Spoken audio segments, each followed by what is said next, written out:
Eu não sei como lidar com minhas memórias. Se muito recente, parece óbvio demais e, portanto, irrelevante. Se muito distante, não sei mais o que é memória de fato ou preenchimento involuntário. E dessa forma, tendo refletido várias vezes em como eu mesmo vejo a minha vida, encontrei o filme After Sun, que sorrateiramente conseguiu representar com maestria como memórias longínquas se desfazem, refazem e ressignificam aquilo que por elas passam. Aquilo ou quem por elas passam? Quem? After Sun fala de um pai e uma filha tendo uma viagem. A narrativa é construída a partir da memória dessa filha 20 anos depois. Na época da viagem, ela tinha 11 anos. Seu pai é separado de sua mãe e aos poucos vamos descobrindo não só como Sophie o encarava à época, como também a Sophie de 20 anos depois passa a refletir tanto sobre os seus sentimentos quanto sobre os sentimentos de seu pai, que nunca lhe foram muito evidentes no passado. After Sun é dirigido e escrito por Charlotte Wells, que estreia aí em longas-metragem e, diga-se de passagem, já estreou em altíssimo estilo. Temos Frank Corio e Paul Mescal no elenco principal e eu peço rapidinho aqui aquela inscrição e também aquele like. São de graça pra ti e pra mim valem demais. Vamos lá agora ao que interessa.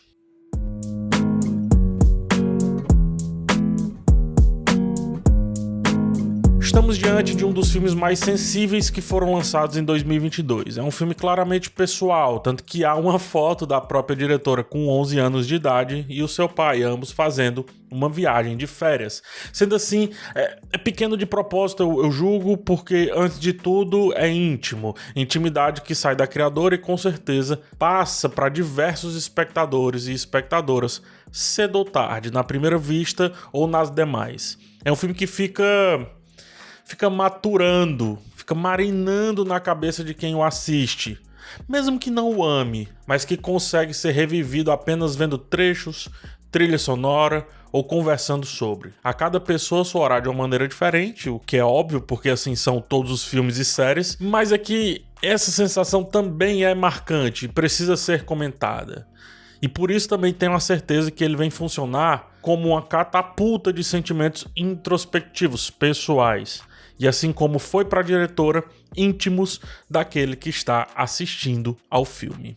Em contrapartida à sua pequenez aparente, foque na palavra aparente, o filme é gigante quando passamos a encarar todas as alegorias que são ali apresentadas. Fora a questão da memória, temos uma jovem em descoberta, um adulto em aparente autorretaliação. E como a visão é necessariamente a partir da jovem Sophie, muito do que vemos em relação ao seu pai é então confuso. Dessa maneira, a fim de emular esse sentimento, a montagem não nos deixa muito tempo em uma linha sólida, em uma linha reta.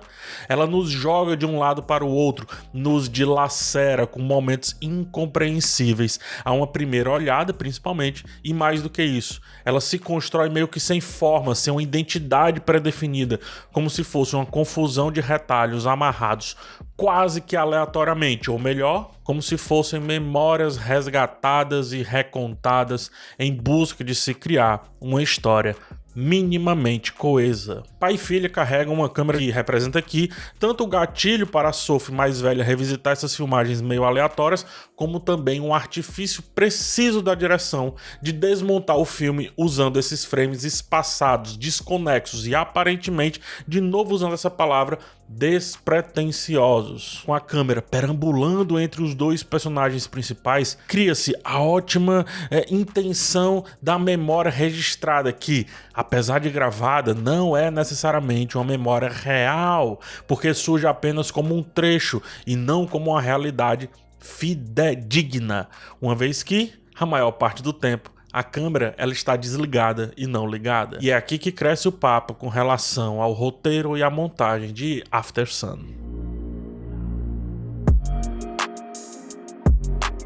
É muito comum que a gente encare momentos da nossa vida jovem e que esses momentos, anos depois, ganhem um novo sentido. Sem a experiência necessária para entender os assuntos densos ou as ações aparentemente ilógicas, vamos vivendo um empilhamento constante de situações na nossa história de vida que, cedo ou tarde, podem ser revisitadas e, com isso, totalmente ressignificadas. A piada de duplo sentido e o sentido de dupla piada só funciona quando entendemos o que é sentido, o que é duplo e o que é piada. Em outras palavras, quando nós mesmos passamos por dores, traumas e experiências. E aí conseguimos de fato empatizar, compreender reflexões distantes, mas também ter de fato uma ciência e, portanto, refazemos essas sensações, essas reflexões e essas experiências a serviço da nossa nova versão. Sophie é submetida nessa história a um pai que sofre calado, que sequer cochicha, apenas olha, dificultando então o entendimento pleno de uma criança de 11 anos diante do que está acontecendo. O que ele sofre? Nos perguntamos. Ela não sabe, porque tanto não pode saber, quanto também ele não permite, como ainda também não tem vida suficiente para compreender aquilo dali. Ainda assim, as imagens mentais são guardadas. As sensações também, tal como acontece na pequena e despretensiosa filmadora, que precisa ser cuidada com muita atenção, pois é cara. É cara naquela época de dinheiro, mas no futuro, em valor, é diferente. É cara para Sophie como um impulsionador de memórias e, portanto, um objeto cuja danação representa agora parte da materialização dessa vida que ela teve, que agora está sendo sempre revista. Por isso, objetos são tão importantes e servem para contar histórias ou fazer as histórias serem recontadas, reconfiguradas. Abre aspas. Ninguém vai a uma exposição de relógios antigos para saber as horas. Ao entrar no espaço expositivo, o objeto perde o seu valor de uso. A cadeira não serve de assento, assim como a arma de fogo abandona a sua condição utilitária. Quando perdem suas funções originais, as vidas que tinham no mundo fora do museu, tais objetos passam a ter outros valores, regidos pelos mais variados interesses. Quem nos conta isso é Regis Lopes em A Danação do Objeto, de quem tive o prazer de ter sido aluno. Não tão bom quanto queria, mas aluno. Usando esse subtema, vários dos signos pessoais que aparecem em After Sun são retratados e transformados quando pensamos o olhar de uma Sophie de 11 anos em contraponto ao olhar da Sophie de 31 anos. Em outras palavras, um museu pode ter a mesma disposição por toda a sua existência, mas se o observador volta, a cada vez que ele faz isso, ele significa algo diferente. O museu passa a ter um outro sentimento para aquele que observa. E o que não é a nossa vida, senão um museu das nossas próprias vivências, com os nossos próprios objetos, como a câmera, por exemplo, e também as suas lacunas ainda não respondidas, porque, como eu disse, a câmera às vezes se desliga, ou não respondida porque simplesmente não é o momento do eu observador se observar em plenitude, em certeza ou em panorama, quer que seja. Revisitamos então nossas memórias e alinhamos as imagens lá encontradas, organizando uma espécie de narrativa da nossa própria vida. E aqui é onde After Sun começa a fazer pleno sentido, ou não. A filmadora em After Sun representa essa revisita de cenas antigas gravadas de qualquer maneira, do jeito que elas vieram ali, do jeito que aqueles momentos puderam ser capturados, meio que no aleatório, sem compromisso com a estética cinematográfica ou quer que seja, o que leva então a uma certa identidade. A não identidade, ela também é uma identidade. E nesse caso aqui gera um filme lindo, mas também disperso, porque assim são as revisitas ao antigo. A melancolia, ela precede o sentimento de nostalgia, que é veementemente assegurado pelo teor triste que a trilha sonora silenciosa, os vários planos vazios e os textos sem diálogos deixam ali de propósito. A diretora e roteirista cria a linha do que acontece dentro do filme, mas nos leva a pensar como, se olharmos um pouco de longe, alguns passos para trás, estamos vendo um filme sendo montado a partir de fragmentos provenientes de outros fragmentos e, por isso, retrabalhados constantemente em busca da já falada coesão. ou mais do que ressignificados, realinhados em uma narrativa complexa que deixa dúvidas sobre o que de fato é verdade, o que é preenchimento involuntário, o que é preenchimento voluntário, o que é escolhido e o que não é. Portanto, After Sun não é conclusivo, assim como também não são os nossos pensamentos mais distantes. O mais turrão ou a mais turrona ainda assim vai ter dentro de si, cedo ou tarde, aquele sentimento de que algo que um dia foi falado, na verdade, parecia ser completamente diferente do que lhe apresenta hoje, do que parece ser agora, quando se tem aí sim vivência necessária para encarar a dor da verdade, a dor da tristeza e, de fato, entender o que não é dito, mas apenas visto, capturado, retido e agora montado de outra maneira, montado de outra forma. E disso se faz uma espécie de filme ou uma narrativa organizada da nossa própria vida, uma narrativa organizada de nós, os únicos detentores da nova verdade que agora passa pela nossa frente. Callum, o pai da garota, ele vive em prantos retidos. Você pode inferir diversos pensamentos a respeito dele. Pode inferir sobre sexualidade, sobre depressão, sobre miséria, sobre amargura, sobre vida, sobre morte. Tudo pode, porque da forma como After Sun é jogado em tela, ele pode ser montado e remontado ao prazer de quem o assiste. Isso é genial. Quem é o pai e o que ele fez para si, para Sophie, o que quer que seja? A resposta importa, mas de novo, importa pra gente que tá assistindo, não importa pro filme. Ao filme, importa o que talvez a cineasta pense ou deixe de pensar sobre tudo aquilo dali. Inclusive uma possível eterna incerteza do que um dia ela viveu. E aí, a nós, espectadores, importa o que a gente quiser montar ou concluir dele, do pai ou dele, o filme. Ou seja, é um filme em aberto. Quem o fecha somos nós e toda e qualquer interpretação, portanto, está correta. Todo e qualquer sentimento está preciso, inclusive o da indiferença. Ele permite, porque o filme After Sun, ele foi construído como uma flecha para os interessados nos temas dispostos, sem nenhuma vontade de ser explícito para quem não está interessado nessa beleza, nessa maravilha de filme. Enquanto assistia After Sun, eu obviamente visitei meu passado, né? Um passado recente, passado distante, passado médio, passado marromento. O fato é que eu visitei meu pai. Portanto, eu digo que é um filme meu, em resumo a todos os sentimentos que eu tive ao assisti-lo. E eu acho que mais do que isso, ao vivê-lo depois de assisti-lo, que eu acho que é quando ele ganha a real dimensão, o seu real tamanho. Eu perdi meu pai em 2022 e, ao contrário de Sophie, eu não tive uma última dança com ele.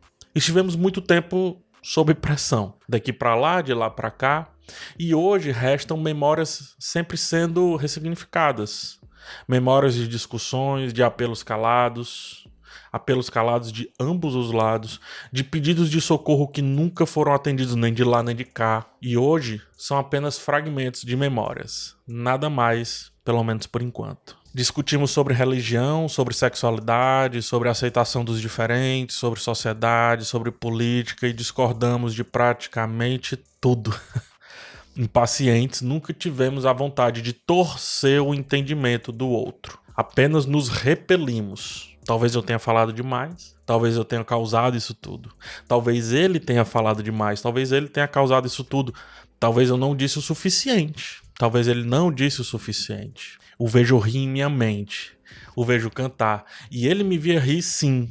Ele me via cantar sim. Mesmo sem que eu soubesse. O que fingisse que não sabia. Eu sabia de todos os olhares. Bem como eu escrevi diversas palavras de forma que só essa atenção e só ela conseguisse captar. Porque tem certas palavras que só servem a certos ouvidos. E não era sonho, meu pai. Era interpretação, era significado.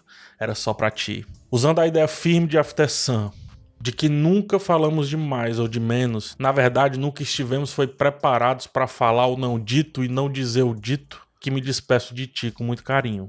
Me despeço aqui com esse vídeo e também com esse filme, porque ele pôs em tela o que eu já senti diversas vezes, mas nunca soube me expressar. Me despeço com esse vídeo, porque é fruto de uma câmera minha, com takes arranjados por mim, e que agora, mais de 3 décadas vividas, eu consigo ter a certeza absoluta de que estivemos certos, cada um do seu jeito, de que estivemos sob pressão, cada um do seu jeito, de que aprendemos um com o outro, cada aprendizado do seu jeito, de que eu não sou você por completo, apenas parcial, a melhor parte, eu espero, de que você infelizmente não pode ser a minha melhor parte, mas vi um pouco dela e pôde, eu acredito, rearranjar por um tempo as suas próprias memórias. E eu, agora, faço isso com as minhas. Ninguém pode ter uma última dança, afinal, não sabemos quando para sempre vai virar o último. E por isso só um filme pode dizer que aquela é a última dança, porque ele detém a sua própria narrativa. Em meio a flashes desconexos, experiências cruzadas, assuntos maltratados pelo momento envolto a rompantes, eu fico agora sozinho de uma parte minha, sozinho de um lado e reflito as memórias, o que me resta e que agora posso montar do jeito que eu bem entender. Olha só o que eu me tornei, cara. Pretencioso demais algumas vezes, despretensioso demais tantas outras. Mas siga agora refletindo sobre a vida, sobre você, sobre mim, através da arte que seu pai, no caso meu avô, me apresentou um dia. O cinema em sua mais pura e bela sinceridade singela. O cinema que me move, comove, constrói e alimenta, que me fez em vida o que serei talvez para sempre, até que vire fim, né? Até que vire uma última dança para alguém ou para ninguém. Eu sei que fui memória e ela se fez do jeito que você quis. E agora a farei com beleza do jeito que eu quiser. Eu sou parasita da arte hoje. E por filmes assim, como After Sun, eu sigo passando por aqueles que parecem nada ou nenhum. After Sun é meu todinho, do começo ao não fim. Espero que seja seu também, ou pelo menos o começo de um, que te faça refletir, apesar dos porém. Um forte abraço e até a próxima. Tchau, tchau.